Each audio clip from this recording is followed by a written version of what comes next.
بسم اللہ الرحمن الرحیم۔ شروع اللہ کے پاک نام سے جو بڑا مہربان نہایت رحم والا ہے۔ السلام علیکم۔ اردو اسٹوری ٹی وی میں خوش آمدید۔ ایک خدا پرست غلام کی دعا کی برکت کا واقعہ۔ حضرت عبداللہ بن مبارک رحمۃ اللہ علیہ فرماتے ہیں کہ ایک مرتبہ مکہ معظمہ میں شدید قحط پڑا۔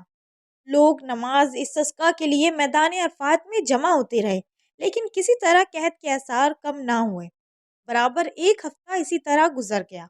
چنانچہ آئندہ ہفتے جمعے کی نماز کے بعد لوگ پھر عرفات میں جمع ہوئے تو میں نے دیکھا کہ ایک سیاہ فام ضعیف و ناتواں انسان ہے جس نے 2 رکعت نماز پڑھ کر اللہ تعالیٰ سے دعا مانگی اور سجدے میں گر کر قسم کھائی کہ تیری عزت و جلال کی قسم، اس وقت تک سجدے سے سر نہ اٹھاؤں گا جب تک تو بحران رحمت سے اپنے بندوں کو سیراب نہ کر دے۔ چنانچہ اس دعا کے بعد میں نے دیکھا کہ آسمان پر سیاہ بادل چھا گئے اور اس قدر مینا برسا کہ میں حیران تھا۔ اس کے بعد اس سیاہ فام بندہ خدا نے اپنے رب کی حمد و ثنا بیان کی اور چل دیا۔ میں بھی اس کے پیچھے پیچھے ہو لیا کہ دیکھوں کہ یہ شخص کہاں جاتا ہے۔ جب وہ چلتے چلتے ایسے مکان میں داخل ہوا جہاں ایک بردہ فروش رہتا تھا، یہ دیکھ کر میں واپس چلا آیا اور صبح کو کچھ روپے لے کر اس بردہ فروش کے مکان پر پہنچا۔ میں نے کہا کہ مجھے ایک غلام خریدنے کی ضرورت ہے۔ میری اس درخواست پر اس سوداگر نے تقریباً 30 غلام مجھے دکھائے۔ ان سب کو دیکھ بھال کر میں نے کہا ان کے علاوہ اور بھی کوئی غلام ہے؟ اس نے جواب دیا، ہاں، ایک منحوس سا غلام ہے جو کسی سے بات نہیں کرتا۔ میں نے کہا اسے بھی دکھا دو۔ تو سوداگر اسی غلام کو لے آیا جس کو میں دیکھ چکا تھا کہ اس کی دعا سے اللہ نے بران رحمت کی تھی۔ میں نے سوداگر سے دریافت کیا کہ تم نے اس کو کس قیمت پر خریدا ہے؟ سوداگر کہنے لگا کہ خریدا تو ہے میں نے 20 اشرفیوں کا، مگر آپ کو صرف 10 ہی اشرفی کا دے دوں گا۔ یہ سن کر حضرت عبداللہ بن مبارک رحمۃ اللہ علیہ نے فرمایا کہ ہمیں اس کی ضرورت نہیں، بلکہ میں تم کو اس کی قیمت میں 27 اشرفیاں زیادہ دوں گا۔ پھر فرمانے لگے کہ بس اس کا سودا کر کے وہ غلام کو ہمراہ لے کر چلا آیا۔ تو وہ غلام کہنے لگا، اے میرے آقا، آپ نے آخر مجھے کیوں خریدا ہے؟ میں تو کسی بھی خدمت کے قابل نہیں ہوں۔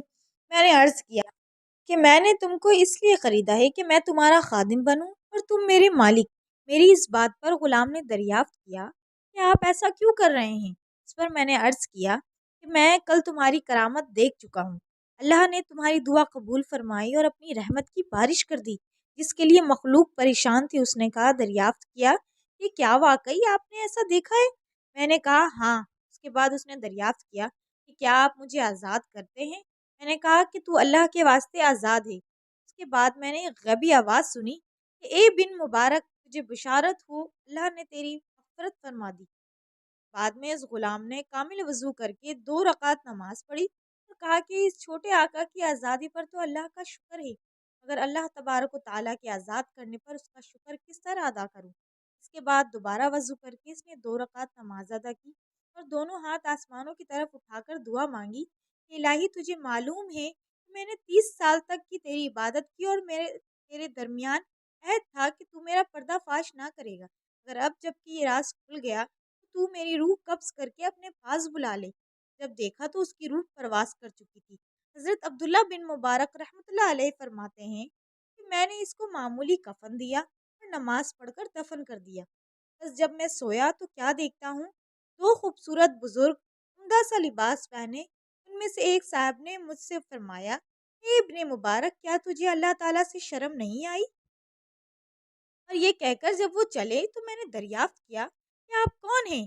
تو انہوں نے فرمایا کہ میں محمد رسول صلی اللہ علیہ وسلم ہوں اور یہ میرے پاس حضرت ابراہیم علیہ السلام ہیں۔ آخر میں نے دریافت کیا کہ میں اللہ سے کس طرح نہیں شرمایا، حالانکہ کثرت سے نماز پڑھتا ہوں؟ اور انہوں نے ارشاد فرمایا، آج اولیاء اللہ میں سے ایک ولی کی وفات ہوئی اور تم نے اس کو اچھا کفن نہیں دیا۔ چنانچہ جب صبح ہوئی تو میں نے اس غلام کی قبر کھلوائی اور کھلوا کر نہایت عمدہ اور نفیس کفن پہنایا اور دوبارہ نماز جنازہ ادا کر کے دفن کر دیا۔ اللہ تعالیٰ اس پر اپنا رحم فرمائے، آمین۔